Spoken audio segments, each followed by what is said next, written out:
Hey guys, welcome back to another episode of Opposite the Monitor, and today we're going to get into the new reveal of Mortal Kombat 1 and Ed Boon and NetherRealms announcing some very enticing information, especially for me because I'm excited for this. But, we're going to get into this. Anthony, tell me, what I'm saying? I know Mortal Kombat is not necessarily like something that you particularly are like excited about, I guess, but tell me, like, what I'm saying? I mean, are you going to actually, engage in the gore and the just, fantastic fighting of this game? Or, is this something you just gonna skip? Because, I highly recommend not skipping this. Well, I have some bad news for you. I did not plan on buying this game at all. In fact, I'm actually going with a competitor of Mortal Kombat when it comes out this year at the end, and that is Tekken 8. So that is what I'm looking forward to. So I guess that's respectable. I guess that's respectable. yeah, at least I'm not getting that new Street Fighter, which is complete and utter trash. Like I've seen a lot of gameplay of it, and that shit looks whack. I mean, Sorry. you know what? I was able to get into Street Fighter 6. I was able to get into the beta.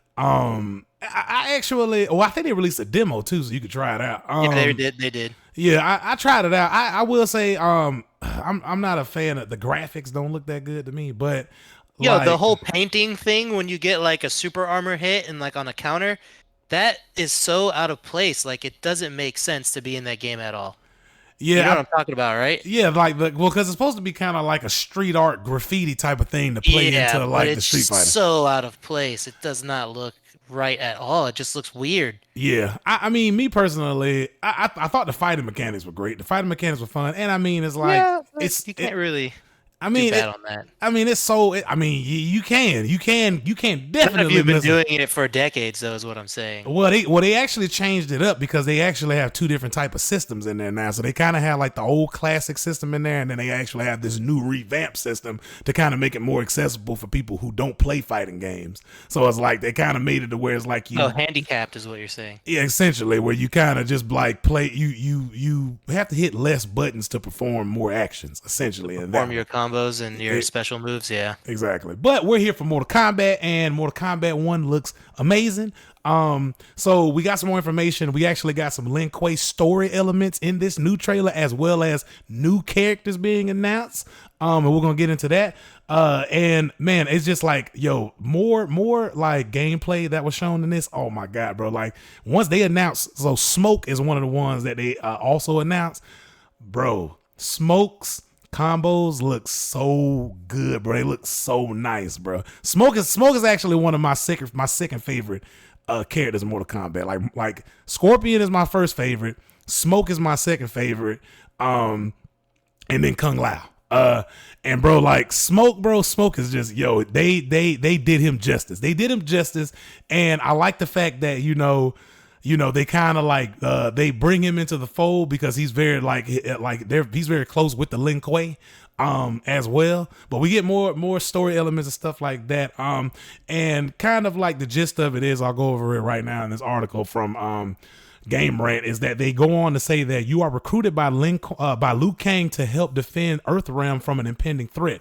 However, as the recently updated MK1 character bios describe it, Sub-Zero has his own ideas for how the Lin Kuei should serve the world, namely that it should lead Earthrealm rather than simply serve it. And that's kind of like what they went in when they went over in the trailer, where Liu Kang goes out, enlists the help of the Lin Kuei, which would be Scorpion and Sub-Zero, which in this universe they're brothers now, which actually makes for like a new kind of like story element, like dynamic between them both and stuff like that, because they're not enemies anymore.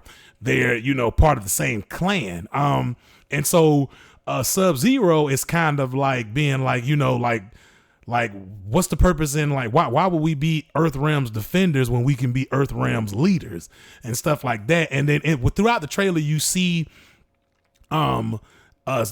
Scorpion and Sub-Zero go enlist the help of Smoke and stuff, and now they're fighting against Johnny Cage, Kung Lao, things like that. So man, it looks amazing. It looks great.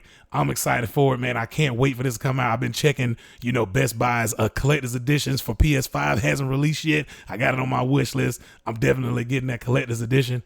But they go on to actually say, they actually go on to name the new characters that have been announced, and Smoke is one of them.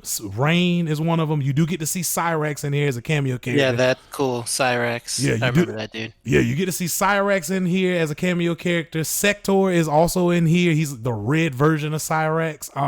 Frost is also in here, which I'm kind of curious to see how she will play. I wonder if Frost will be part of that 24 character lineup.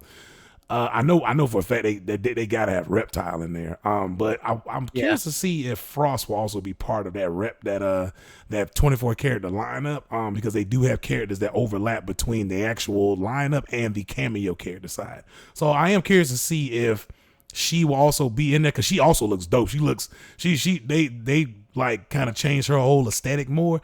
Because she's part of the Lin Kuei, so she looks more like fitting for that. But yes, and then also Kung Lao was announced as a cameo character, which I'm pretty sure like I expected that. Because he's part of the original team. But yeah, man, it looks amazing. It looks great. I'm pretty sure they're gonna be doing more combat casts, which is kind of like their like announcement showcases, I guess, kind of similar to like the From Hill podcast with or the From Hill showcase with Baldur's Gate 3 and Night City with Cyberpunk, where they kind of announce more details and stuff. So they're going to be announcing more characters and stuff going along. One actually surprise character though that I actually did like, and this could be kind of controversial, I guess, because to the people who actually like this character for the original, for like how he is originally, is Rain. Rain actually looks really dope. Anthony, I don't know, did you watch the trailer? Did you watch the Lin Kuei storyline trailer? Not this recent one. No, I have not. Okay, well, they showcase Rain. Typically Rain looks like he looks like he looks more like a ninja, or not necessarily I guess like a ninja, but he looks more part like Lin Kuei in some of the old Kenobi. Yeah, oh no, no, like more so like a ninja type. So he had more aesthetic similar to like Sub-Zero and Scorpion, but he was just purple.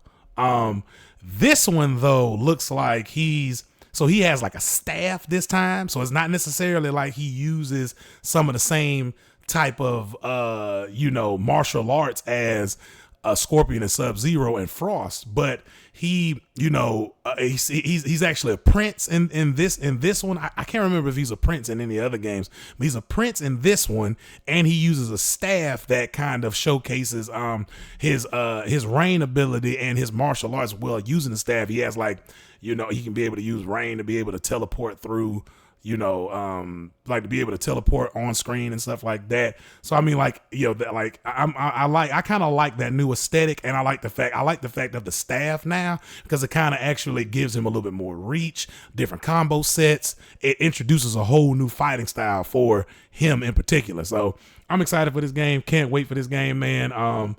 Oh man, it's definitely gonna be an event. I'm definitely excited for it. You gonna take off work to play it? I mean, I've done that in the past. I've been known to do that in the past for certain games. I did it for Tears of the Kingdom for sure. Day one. Yeah, I've been known to do that in the past. I may actually do that though. I don't know. I might do that. But moving on, we also have some information with Red Dead Redemption 3. And I know you kind of like had some sentiments about this one, especially given the fact that it's been ages. Well, I guess not necessarily. Well, explain your reasoning though. Explain your reason first, and then I'll come back with mine. Yeah, I'm very glad that Red Dead Redemption is getting a 3. It's pretty cool. I guess the fact that they couldn't milk the online play as much as they did with GTA 5 is probably the only reason that this has gotten announced like in a decent amount of time after 2, as far as like GTA 5 goes to 6, which is 6 even officially announced? It's just like, oh yeah, we're working on it, right? Like that's it, right? So I'm pretty sure Grand Theft Auto 6's announcement may have gotten ruined with the leaks. Yeah, that's what I'm saying. So I don't even think it was officially announced. Yeah. I And mean, here we are 14 years later and still no information on that besides what we got from people who hacked Rockstar's servers and yeah. leaked their shit. But when did Red Dead come out? Like 2017? Uh 16? yeah. Yeah. Well, no, you talking about the leaks, right, for GTA 6? No. I'm talking about Red Dead Redemption 2. When did Yeah, that come out? Red Dead Redemption 2 came out in 2018. Okay, yeah. So I was close. Yeah. So here we are 5 years later and they're like, yeah, three's on its way. 13, 14 years later and still nothing about fucking six. Like, come on, Rockstar. I I'm get it. You're milking the shit out of it with your shark cards and all this bullshit fucking DLC that's free, obviously, which is cool, but it's not really getting new players in. So let's get started with some trailers for six, some gameplay for six, something for six. You know what I'm yeah. saying? Like I Yeah. want something for six. Yeah. Like it shouldn't take this long. I think what it was they were I mean, look, I'm pretty sure they were going to do a GTA 6 announcement, but since those leaks came out, it kind of like, I'm assuming, very like messed up their marketing for Good. that. And Good. you know what I'm saying, like we probably would have got a GTA 6 trailer sooner rather than later. But because of that, I think that's what kind of like messed that up. But then I also think too, this one is more so just like, if I had to assume, right? Probably during investors call, during investors call or whatever like that, like somebody may have asked about Red Dead Redemption 3. And because of the way that Red Dead Redemption 2 multiplayer ended up being, I guarantee you this announcement is more so just like a reassurance for investors. You know what I'm saying? Yeah, Like I could see that. I could totally see that. I don't necessarily believe like Red Dead Redemption 2 is so much so on a higher totem pole than Grand Theft Auto is. You No, know what I'm definitely saying? not. Grand Theft Auto is their number one IP. Yeah. You know what I'm saying? Yeah, and that's what I'm I saying. truly think it's because they couldn't milk the online. Like Yeah. they have 5. Yeah, and I mean, I think more. Like I said, I think this announcement in particular is more so just like, hey, I understand we kind of messed up with Red Dead Redemption 2 and everything like that. Here's Red Dead Redemption 3. Here's some good, kind of like hope, I guess, because you got to sell hope. And without hope, people don't buy stuff. Yeah, So, and that's also what I was about to say. I want to make clear. Like, I am all for Red Dead Redemption 3. I've loved Red Dead Redemption 2. Like, I don't want the people who listen to this and be like, oh, you guys are haters. You don't like anything and you hate Red Dead. No. Red Dead Redemption is awesome. I'm very happy about this announcement, but I'm just saying. yeah, no, yeah, definitely. I mean, people are gonna say we hate everything, regardless. People gonna say we hate it. If you give a critique, It's if you give anything non-bias, it's like, oh, that's my favorite game ever. How can you talk about that? It's like, but objectively, sorry, dude. Yeah. objectively, it's bad, bro. But So I mean, he goes on to kind of like describe, the Rockstar games as more like akin to James Bond type of thing, right? The only difference is that James Bond doesn't take 15 years to make. That's the difference. A next movie. Yeah. I was literally just about to make that same comparison. Like, every 2 years for a James Bond movie, maybe 3, and 15 years later, still no 6, but okay. Exactly. But we get it. Yeah, but he goes on to kind of like say, the CEO of Take-Two, Strauss Zelnick, where he kind of goes on to say that it also requires you to be thoughtful and willing to rest the title so you have a sense of, wow, this is a rare event. I agree with this statement, though. Like, I agree with, being able to, when you have these grandiose games, right? Because, whether you want to agree with it or not, and how Rockstar kind of like develops their games and what they put behind it, like these games on a technical scale are beyond most in its competition. Like, oh yeah, for sure. The way and we could argue, like, even just using Red Dead Redemption 2, right? Just that game in and of itself, without the multiplayer components that complement that game in and of itself is a technical marvel. Like, just the random dynamic events that happen throughout that game is crazy. The amount of the amount of different experiences you can have within that game, crazy. The actual down to the details of just hunting, the whole hunter gatherer type of system they have in the game, the customization, the gun mechanics, everything in this game is a technical marvel, and I'm like, it's not too many other companies can replicate this successfully. Like, I don't know any other company that can replicate some of the mechanics that are in Red Dead Redemption 2 successfully. You know what I'm saying? Yeah, you can literally play this game 5 times over and see something new every time. Exactly. And that's just one of the great things about this game, about Red Dead Redemption 2. And a lot of people want Grand Theft Auto 6 to mimic what they did in Red Dead Redemption 2. Like, Grand Theft Auto 5 is great and all, but it's like, can you imagine Grand Theft Auto having the same kind of elements that Red Dead Redemption 2 had on a bigger scale? That'd be amazing. It's crazy. That'd be great. Maybe that's what they're doing, and that's why it's taking so damn long. Well, yeah, I mean, I'm pretty sure that they're definitely gonna take I'm pretty sure like the engine that they use to make Red Dead Redemption 2, as well as a lot of the mechanical and technical standpoints that were created within Red Dead Redemption 2 are definitely gonna be ported over into Grand Theft Auto 6. Oh, for sure. So I'm expecting Without a doubt. Yeah, I'm expecting that. But he goes on to kind of explain further that I've always said that annualizing non-sports titles runs the risk of burning out the intellectual property, even if it's good. Exactly. So we take the time to make something we think is incredibly phenomenal, and we also rest titles intentionally so that there's pent-up demand for that title, so it's a special event. He's basically saying the loud part out loud, or the quiet part out loud, essentially. Like, it's all an investment move. You know what I'm saying? It's all about building hype, which, like, we get that, and I totally agree that games should not be, mass produced and have sequels every other year. Mm-hmm. But I mean, 15 years later, come on. Hey man, it's that pent up demand. You still talking about it to this day? For sure. So what I think they're doing? They're trying to rebuild that hype for GTA 5 and create another sales record for most games sold in like the weekend. So that's probably why they waited this damn long to come out with 6. Oh yeah, I mean, from a business standpoint, it makes sense. From a business standpoint, like that, what he's saying makes a lot of sense. You know what I'm saying? Like, why wouldn't you?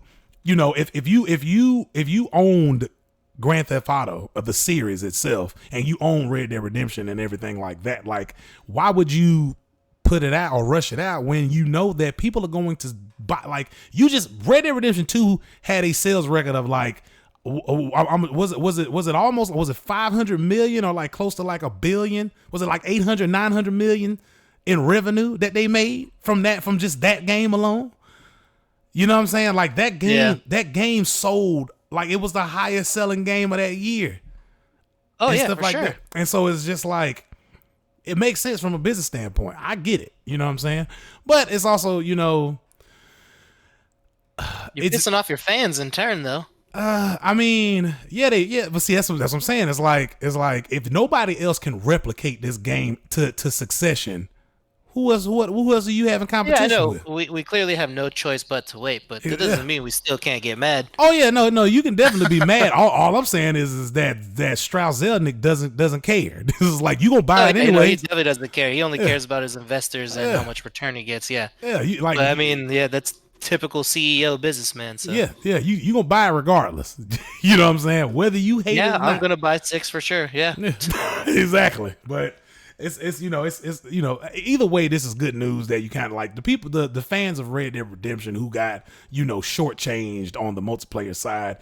It's coming. Red Dead Redemption 3 is coming forward. Now I also saw some extra news too, that they were possibly making a Red Dead Redemption remake as well. Oh, for the OG one? Yeah, for the original one. Well, no, I think. So it's not going to be a Revolver. It's going to be Redemption. Yeah, right? No, yeah. Not Red Dead Revolver. Red Dead Redemption remake. I think they kind of want to just forget about Red Dead Revolver. That game was awful. That game was terrible. Yeah, for its time. I mean, I had fun. Like, Red Dead Redemption fixed a lot of issues. Red Dead Redemption 1 was obviously better, but I mean, I wouldn't say that game was so terrible that you didn't enjoy it as a child. I mean, I didn't. it didn't take much to make us like games when we were kids. That's all I'm saying, and Well, that was enough. well, because what it was is that like you don't know what you like as a child.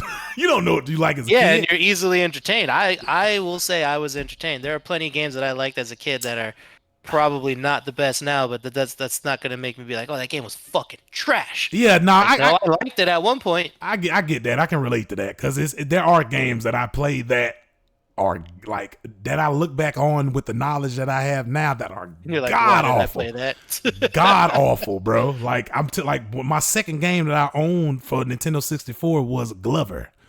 Nobody remembers that game. I remember that game. Like Glover. Hey, at least you didn't have Superman, which is literally the worst game ever created of Yeah. all time. Yeah. But yeah, man, it's you know, I think Take-Two just wants to kind of not. They never mention Red Dead Revolver ever.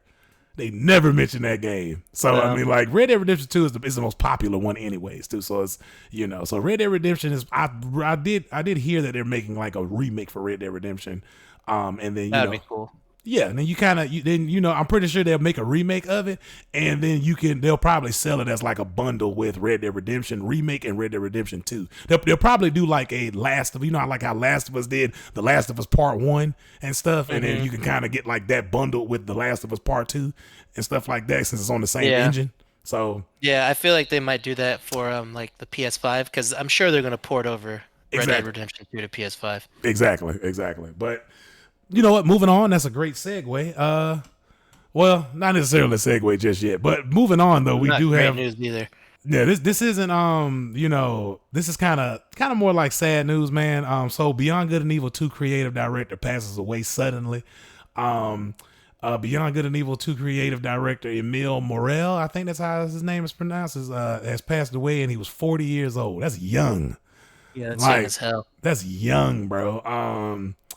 It's just sad, man. Like I said, man, like, this game has been through development hell. Like it's like I can't even like explain. I'm pretty sure this is probably one of the worst like development cycles of a game I can think of outside of another game that Ubisoft owns, which is what's the pirate game now that's kind of based on it's a pirate game that's Skull and Bones, which is basically based off of the Assassin's Creed Black Flag boat mechanics and their engine. It's based off of that game. That game also has had like a terrible development cycle as well. But this game here, man, this has definitely been like a roller coaster for news though. But they go on to say in GameSpot's article that while Morel was currently serving as creative director for Beyond Good and Evil 2, he also worked on Rayman Legends, which is also a very iconic game as well. I feel like Rayman kind of propelled Ubisoft a little bit because I think that was kind of like one of the time like first kind of like increases into the space of kind of like how Nintendo is, how Nintendo has like Mario and stuff, and it's very family oriented. Rayman was kind of like that same kind of thing, but for Ubisoft as well. Yeah, Rayman was my first PlayStation 1 game. Yeah, Rayman, Rabbids, stuff like that. But he worked on Rayman Legends back in 2013. He also was a designer at Eaton Games and helped ship Test Drive Unlimited and Alone in the Dark, two iconic games, bro. Like Alone in the Dark, and they're making a remake to Alone in the Dark now, which is great. I'm excited for that. But Test Drive Unlimited, they also like doing a sequel called Test Drive Solar Crown, which still needs to get it needs to come out and release. Like it's been pushed back so many times. But I remember Test Drive Unlimited, bro, like as a kid, bro. Like Test Drive Unlimited, oh man, like that game there was like definitely like one of the most, like it was one of those like cult classic niche games outside of, Forza and Gran Turismo. Like if you kind of wanted the best of both worlds, but Test Drive Unlimited brought back that you remember Need for Speed what was Pursuit? No, not Hot Pursuit. What was the one where I think it was called Midnight something? I can't remember now. Are you talking about Midnight Club? Midnight Club, yeah. That's a Rockstar game. So Test Drive Unlimited was very similar to Midnight Club, bro. Like the street racing, like all of that, like bro, like the driving mechanics, everything. That is kind of like what Test Drive Unlimited was back in the day. Oh man, like, you know, it was amazing. But yeah, man, it's just sad news, man, because he's been working on this game, bro, for like more than a decade of his life, and then all of a sudden it's just like, you know, he's, you know, gone and stuff like that. So it's like, one thing that also makes me believe, but kind of like, you know, like where I feel like this game is just gonna get shelved, bro. I don't think this game is coming out, to be completely honest with you. Literally, like a third of your life's work, and then nothing even happens with it. Exactly. You know what I'm saying? Like, you know, if looking at it from both, I guess from both perspectives, you know, it would be great to release this game and dedicate it to him and stuff like that. That would also be like really great. But then like, it's also like, man, like, can they even release it now? Because the creative director is gone. Like, like, it's not like he was like a producer or like a designer or anything. He was the creative director. So it's like, if your game isn't finished, unless they have like an entire pipeline already drawn out with his ideas and everything like that already on paper, that's the only way that I can see them like kind of finishing off his vision and stuff. But it's more so just like, you know, how can you move forward without the creative director involved? You know what I'm saying? Like like, you know, like he's been working on this game since 2000. Like the game got announced in 2008. You know what I'm saying? He's been working on this game for a long time.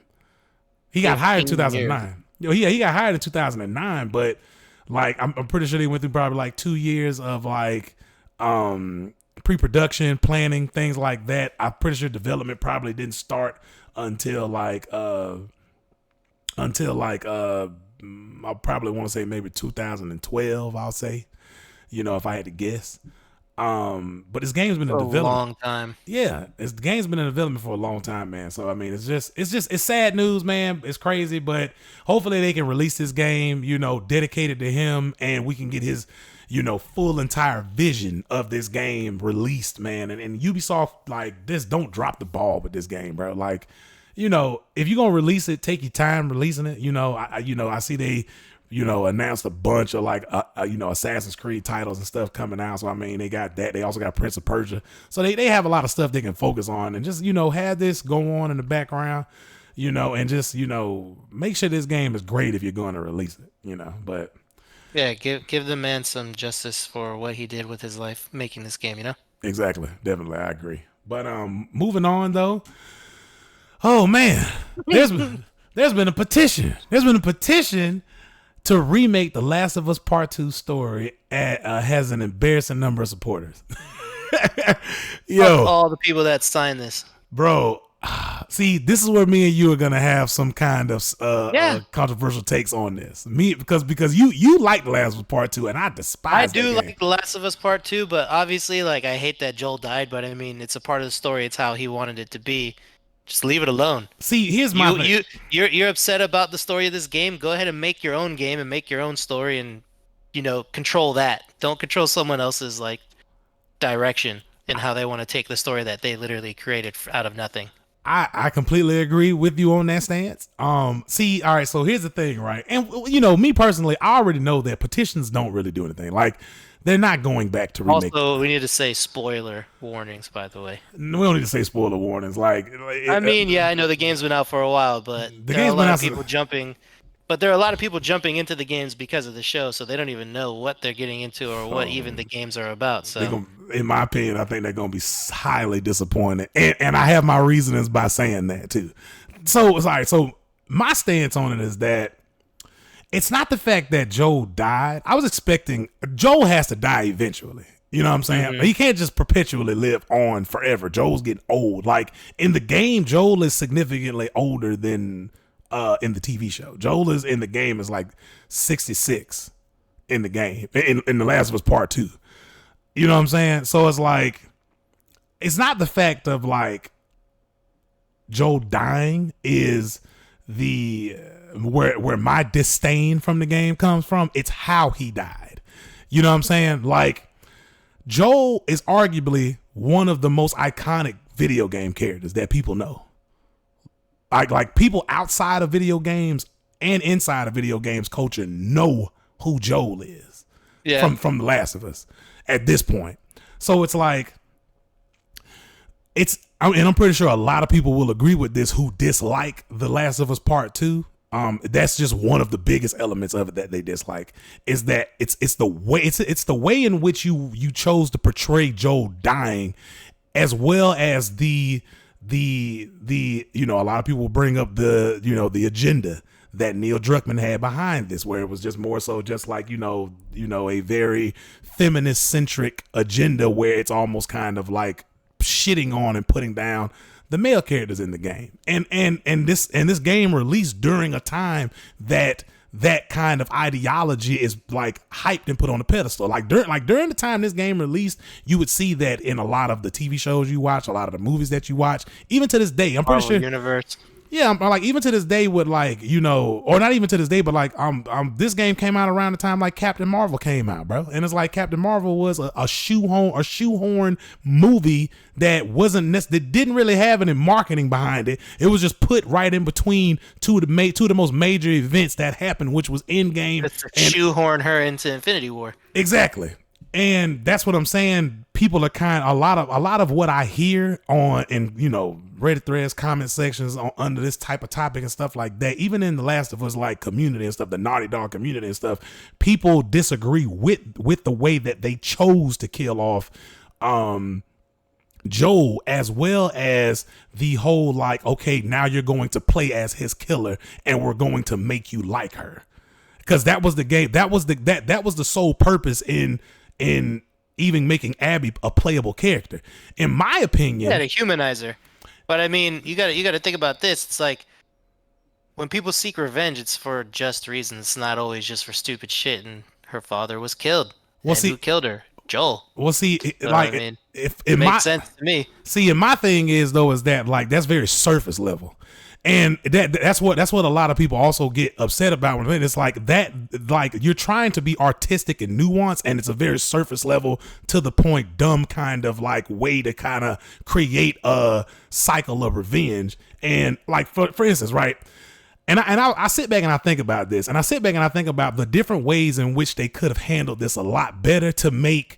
You know what I'm saying? Because the whole thing of is that like when you do it the way that Neil Druckmann chose to do it in this game, even to this day he continuously tells like fans of the game, of the series and stuff, and fans of the game that I don't give a fuck what you think, what I mean, and all this other shit like that. And it's like it's his story. But the thing, but see, that's literally what he says. But the thing is though, is that people are also entitled to voice their opinions if people purchase your game. Like yeah, for sure. Like if you want to be completely blunt about it, Last of Us Part 2 wouldn't be shit without the consumers and the fan base buying it. So that's my thing, is like you want to sit back and you talk shit about people that criticize the game when they have a valid reason to criticize it. You know what I'm saying? Don't get upset when people don't support your shit no more, which is why they're very hesitant, which is why Neil Druckmann is hesitant to even make Last of Us Part 3. He's even come out to say that. What could it even be, though? Well, he wrote himself into a corner. That's what I'm saying. Like going in, like if you go, I sat back and I think about this, and I think about how it could have turned out, and how they could have handled it better. In my personal opinion, right? I think that, in a way that they could have done this a hell of a lot better, right? And actually, of Gaming Bible, they kind of go on to describe this, and I'll kind of set it with this. So they say that Joel's death, although painful to watch, was the catalyst for the events of The Last of Us Part 2. Without a reason for revenge, Ellie might have just chilled out in Jackson with Dina and her adoptive dad forever. I don't believe that would happen that way. You know what I'm saying? Why not? So here's my thing, right? What do you think would have happened then if there was no one to come in and fuck shit up? You could easily have a completely different villain that has no connection to that event that happened. Because you got to think about it. The time span in which Last of Us 1 happened to Last of Us Part 2 was over a course of 5 years. So yeah, they could have. So one option they could have done was create a new story within between that timeline. That's one option they could have did, and then you get new story, new characters. You get a new story between Ellie and Joel that may have happened in between those 5 years. That's one option that you could have did, or My thing that, or my option that I highly chose that I highly think they should have done was, if you wanted, like, instead of being surface level with the way that they chose to handle this, I think that what they should have done was make it to where it's like, okay, Joel killed my dad. But what was the reason Joel killed my dad for? Joel killed my dad for this girl named Ellie.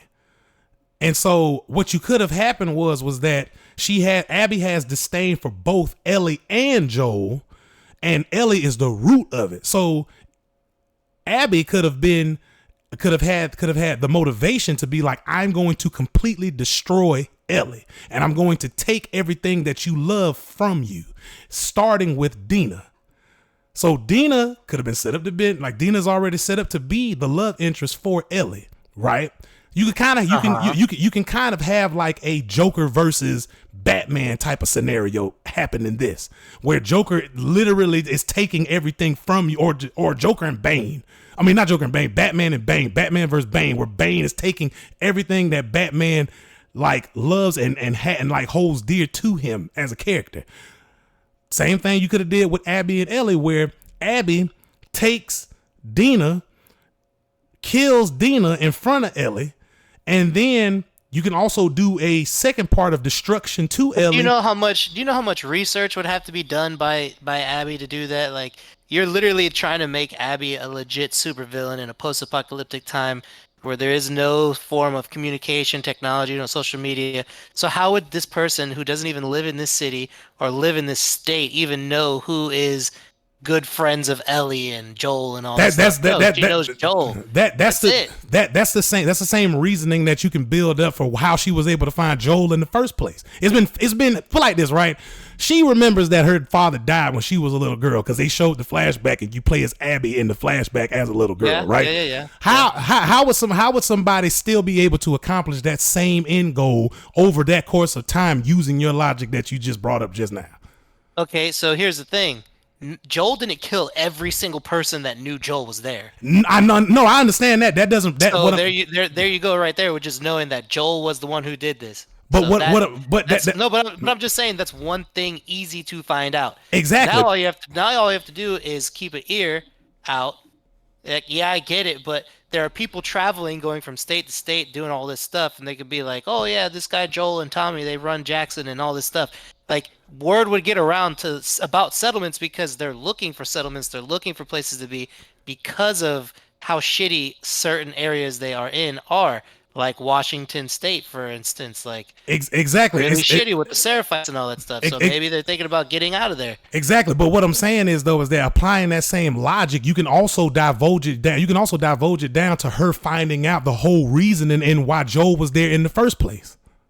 Oh, I'm sure she already knew. So that's what I'm saying, is that the better course of action would have been to target Ellie, especially since Ellie is supposedly supposed to be the main character in Last of Us Part 2. And if you were to do it that way, you can have Dina die, because Dina's a character that ain't really that important to begin with anyway. I know, but that's number one. How is she gonna know who the hell Dina is? Bro, the same research and time that she took to be able to find Joel but they weren't Tommy, even dating though when this happened. Like, listen, that was like okay, go ahead. Listen. What I'm saying is it doesn't matter whether or not they were dating at one point in time or dating at the last moment. My thing is that the same amount of motivation she had to be able to find out information about her father's killers is the same amount of motivation she can have to find out more information about who's close to Joel, right? So you have Joel and Tommy, right? You can also find out information about why was Joel there in the first place. Oh, there's this girl that he actually found that he went across the entire country for, killed hundreds of people in the first game and stuff like that, killed a whole bunch of people. You hear about all this stuff throughout the entire nation or throughout the entire that area, right? So she can be able, all I'm saying is that there's a correlation of causation. If she can be able to find out who Joel is and spend decades of her lifetime being able to, get stronger and find out all this information about this one person that killed her father and who's close to him. Like, Ellie is also close to Joel, just like Tommy is close to Joel. So that's what I'm saying is like once you find a target that you're willing to hone in on, you find out other information about them. You don't just find out about them, you find out about them and their family. So my thing is though is that there's ways that you could have killed off Joel in a more send-offish type of heroic way to not necessarily leave a disdain in people's a distaste in people's mouths when playing the game, as well as I also think that there was no need to even play Abby in the first place. Like my thing is though is that Abby could have been the big baddie in this game, right? But then you could have also just had to where it's like, okay, if Abby targeted Dina to kind of, you know, in the process of destroying Ellie on a psychological level, now that forces, like, you could have Abby kidnap Dina, right? And then now that forces Ellie and Joel to go on the road again, and then that also enforces them to have to rectify their situation that they have, because Ellie is still mad at Joel for not telling her what he did when all that whole thing went down. So now they're on the road together. She doesn't have anybody else she can really depend on. Tommy's going somewhere, so she can't depend on Tommy. And the only closest people in her life are Joel, Tommy, and Dina. So Dina's taken, Tommy's gone.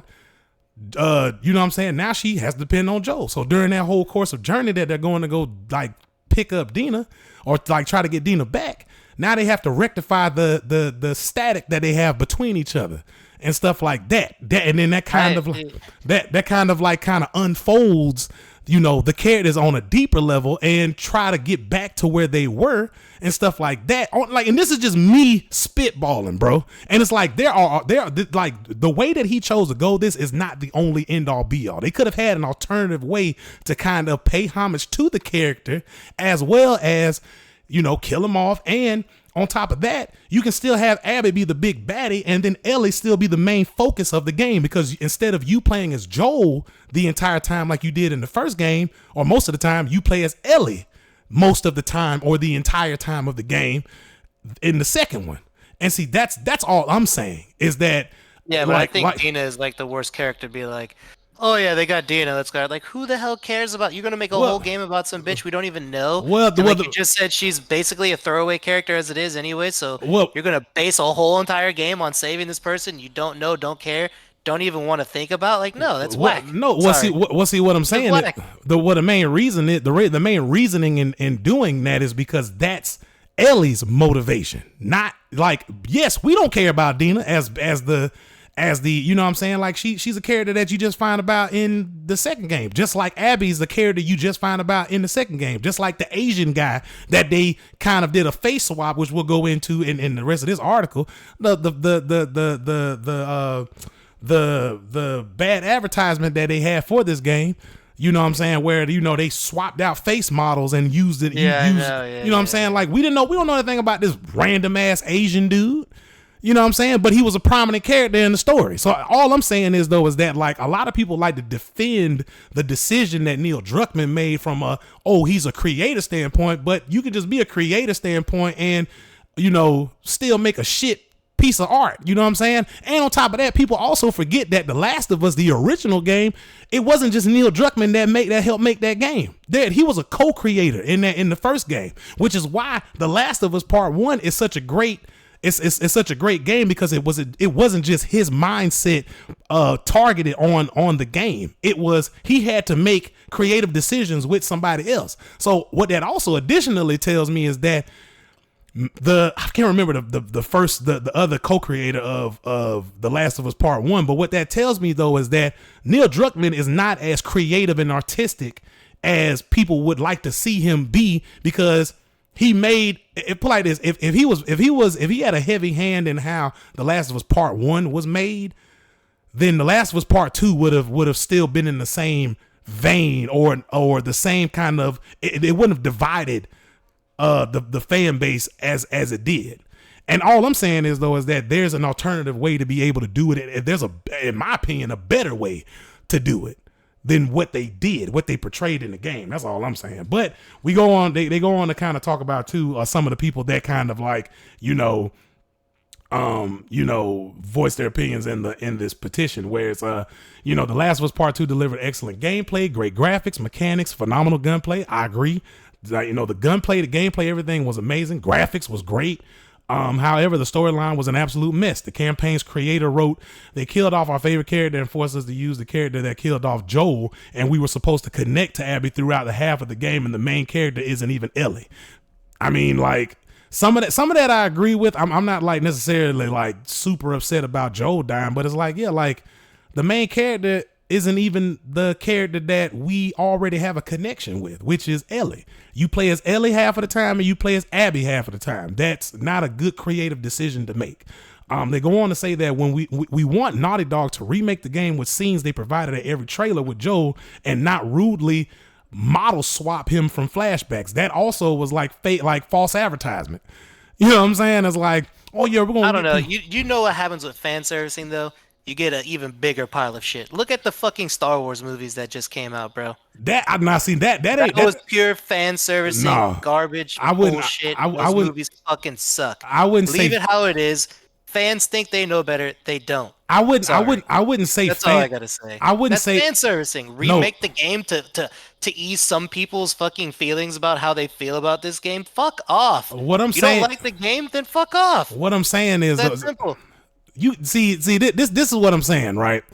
Star Wars is not fan service. Star Wars was more so. Those last three movies were pure fan service. Star Wars was more so fan fiction. If you're doing fan service, right? If you're doing fan service, then you're tailoring your product or your IP to the fans how the fans feel. Yeah, exactly. So and you're gonna say that the last movie when Darth Sidious was alive for however many years is not fan servicing, bro? What I'm saying, no, that's fan fiction because that's fan servicing.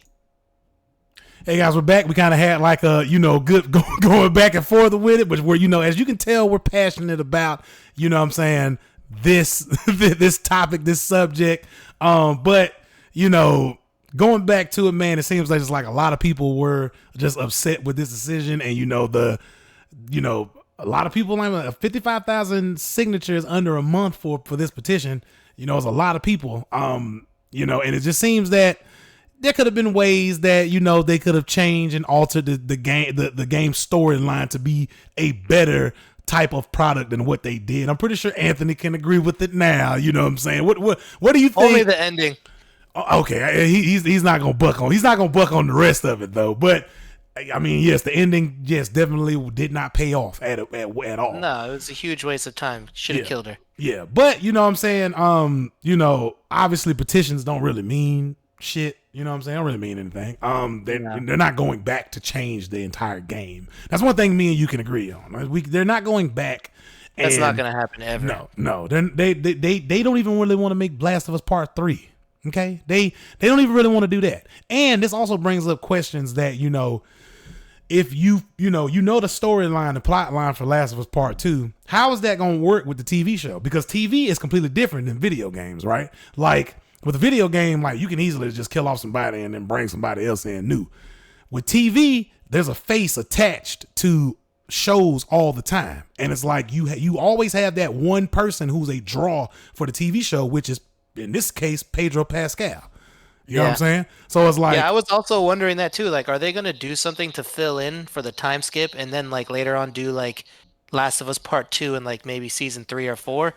Because it's kind of not in the best interest of HBO to just have only 2 seasons of a show and be like, well, that's it, guys. Yeah. Off to the next. So from what I do know is that they're doing The Last of Us Part 2 in 2 parts. They're trying to they're going to kind of extend that, but I don't think Warner Brothers is going to allow Neil Druckmann to kill off Joel in the show because Pedro Pascal is the draw. He's the draw of the show. He's the face of the Last of Us TV show. And it's like, no, if you kill off Pedro Pascal, then you're killing off our bottom line. That's essentially how they kind of, executives don't care about the story. They care about, hey, the TV show, exactly. The TV show made money in season 1. Pedro Pascal did an amazing job. I like Pedro Pascal as Joel. You're not killing Joel. Figure it out. And I'm just like, well, hey. You know what? Then that probably means the fans are getting their rewrite. I mean, hey, that could right be here.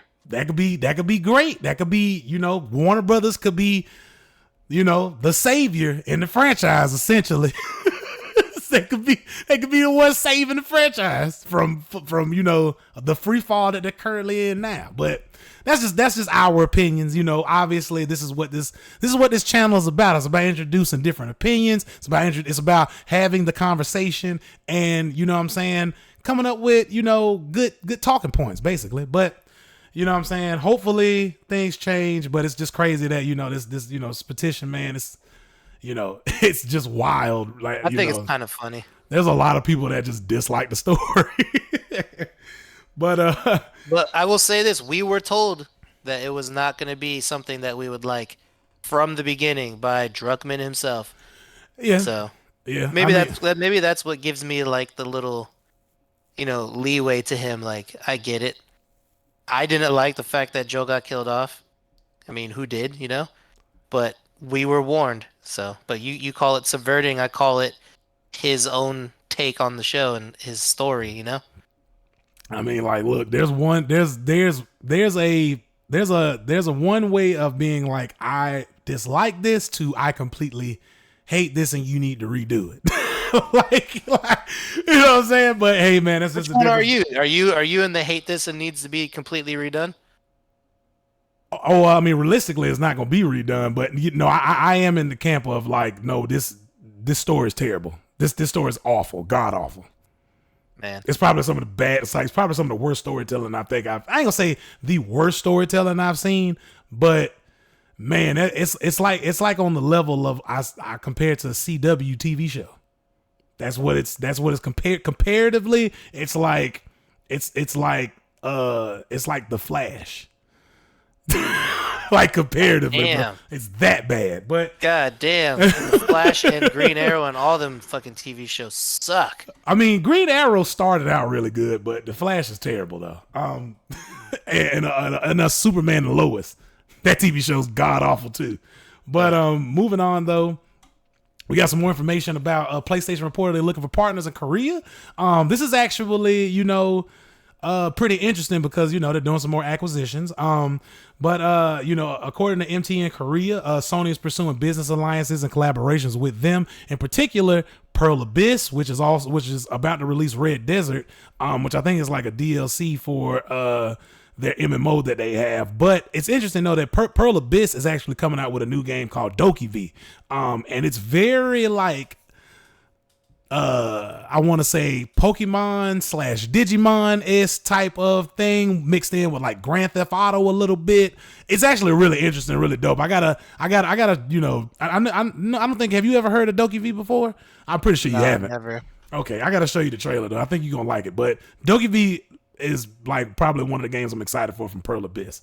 But they go on to say that they're discussing the partnership, including equity investments to secure exclusive content from Sony. They're also thinking about purchasing NeoWiz, Comtuous, and NCSoft are also among the partners who are looking to expand their collaboration with Sony as well. So a little like some more information about some of these companies though. So Comtuous is famous for making mobile games. So this is kind of like going to push their mobile initiative. They kind of go on to say that this will likely benefit PlayStation's ambitions to pursue mobile games as a lucrative industry in the company in the coming years. So get ready to get that, that microtransaction heavy, I'm finna put my hands in your pockets type of, gotcha shit from games. Sony. Yeah, you already know you're getting ready to get all your shit taken. But then they also go on to kind of iterate that, interestingly, the list also includes a publisher currently partnering with Microsoft, which I also think this is actually kind of good news though, if they can pull this off, is that NeoWiz Games is the publisher behind Lies of P, which is also releasing on Xbox Game Pass at launch. And Lies of P is, if you're not familiar with Lies of P, it's a Dark Souls-esque type of game that is based in the Pinocchio universe. You basically play as Pinocchio, but it really looks like Bloodborne, and people have taken the demo, modded the demo to make it look like Bloodborne, which is crazy. I think thank you modders. I love modders, bro. The modder community is amazing. But so one of the dope things about this particular piece of information that we get here is that if you want to know the funny thing about this, and it's kind of ironic too, is that You remember Hellblade from Ninja Theory? Hellblade Yeah. Senua's Sacrifice. So Yeah, I remember that. that game released as a PlayStation exclusive, right? And they partnered with PlayStation to make that game. Following Yeah. that, Microsoft bought that company and made that company exclusive. So I'm pretty sure the next Hellblade game is going to be an Xbox exclusive. Xbox and PC exclusive. We talked about this on the podcast before. Yeah. So here's the funny thing about this, right? Is that this could kind of be a flip if Sony's able to purchase a game that from a company that's being partnered with Microsoft.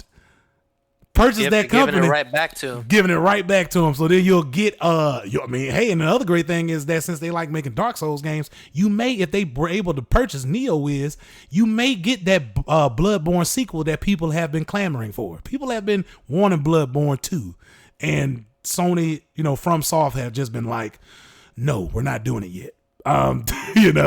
But hey, you could possibly get that. It just wouldn't be from FromSoft. It'll be from NeoWiz games. And that game actually looks pretty dope, though. I played the demo. It's a standard Dark Souls game, but I like the universe, though. The universe is pretty interesting. What, Liza P? Yeah, Liza P. It like I said, it plays like any kind of Dark Souls game you've played before, Elden Ring, stuff like that.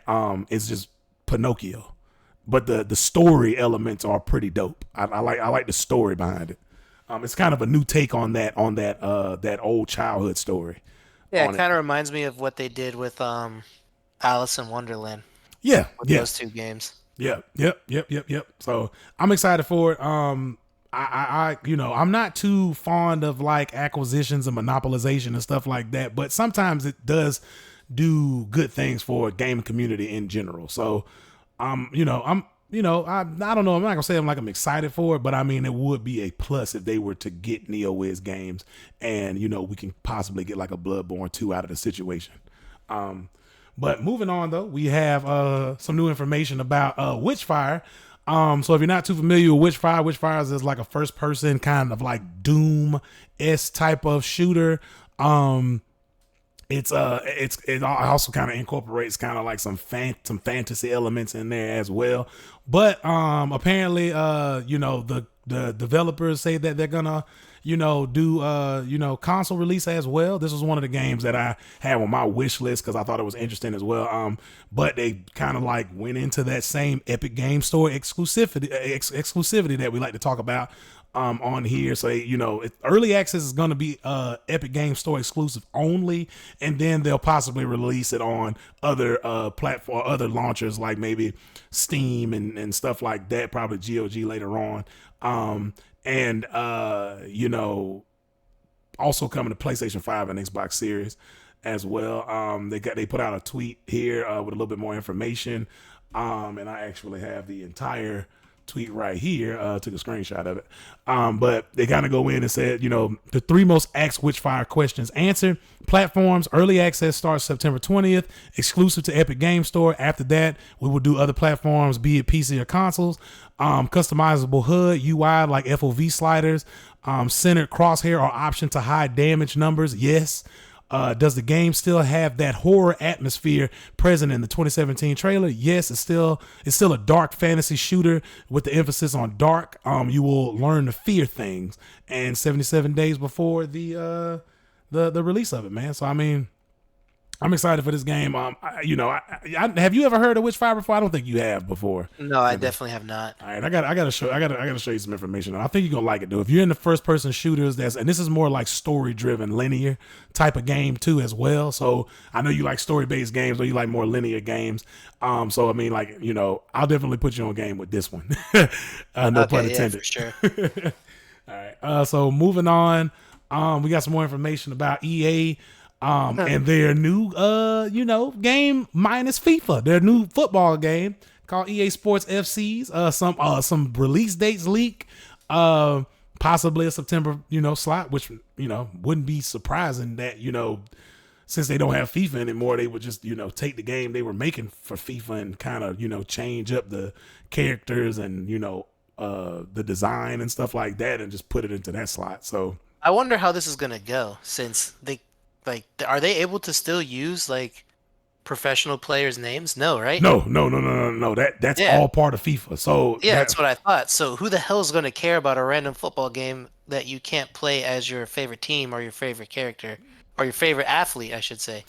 I mean, hey, I mean, they I feel still like gonna, this is going to be a flop. they still gonna try it. I also agree. I agree that I think this is gonna be a fight. But I don't think anybody's gonna care. But given the fact that nobody else in this space is contributing to the quality that EA does with their sports games, and particularly FIFA, because they don't do NBA anymore. This comes from data miner Bill Coon, I'm assuming, pronouncing that correctly. EA Sports FC will release on September 29th this year. Take that with a grain of salt. He has been previously the insider to confirming other pieces of information before and has had some stuff being correct before, but like I said, take it with a grain of salt. We don't really know. It could get pushed back, could get delayed, especially in this culture of delay. But they, And that it is EA. Exactly. So I don't necessarily think this game is going to be successful. But then again, it could be just given the information here where they go on to say, so this is coming from the president of FIFA. You know, they kind of had like a public spat during the renewal of the FIFA license with EA and stuff like that. He goes on to say that the constant is the FIFA name, and it will forever and remain the best. Right. So in him saying that, right. Since then, the FIFA branding has been slapped on a variety of Web3 blockchain mobile apps alongside immersive experience on Roblox, a platform accused of being both exploitative and unsafe for children. So that kind of almost like puts it in a vein of like, people in the gaming space don't like blockchain, crypto, NFTs, none of that dumb shit like that, especially mobile games. So who cares about FIFA as long as I can kind of get like a, soccer game, that I've always played for forever, made by the same people that, have made the games that I like for a long time. I just won't be able to play, my favorite characters. But if they have character customization, which they typically do in those games, you can kind of just like create your own character. Yeah, you can make your favorite character that you like in the game. So, I think, FIFA, the organization and stuff has a lot of money, but I think it was probably a bad move to break away from EA and go straight to Web3, blockchain, and mobile apps. It's almost like boomers heard one thing that was popular, and then they're just like, we're going to jump into it. And it's like, no, bro, like we NFTs, blockchain doesn't work in video games. It's not. Yeah, they should have went with a different franchise like 2K or something. Yeah, even then it's just like, they should have went with Take-Two. Take-Two could have did FIFA since they do 2K, but it's who cares? But I mean, man, EA. Look, I'm gonna be completely honest with you. EA, who cares about FIFA? For real. Look, a lot of people care about FIFA, but it's the most popular sport in the world. Yeah, but my thing is like, bro, who cares about like EA and millionaires, billionaire or like $1 billion companies, getting mad at licensing or, all this other stuff. It's just like, bro, like, who actually cares about the FIFA name being plastered on a gaming product per se, and, it changing how our game plays. Like if you the type of person that play video games and you like video games and you like the way FIFA played, then the name not being on EA anymore is not necessarily going to change it. The only way that's going to change your experience is if they change how the game plays, which they don't do. EA doesn't. They're not going to do that, but you're also not going to get to play the teams you want to play. Like how diehard soccer fans are when it comes to their clubs and all that stuff. So yeah, that's what I feel like would be like the huge making and breaking point of this game. Yeah, I don't know. We're just gonna have to see. We're gonna have to wait. We're gonna wait and see. But yeah, that's the latest news with EA and their new FC game that's coming out. But moving on, some of our last information we got for today is that Call of Duty 2024 reportedly continues Black Ops series with Gulf War setting. And this is kind of like some leaked information as well.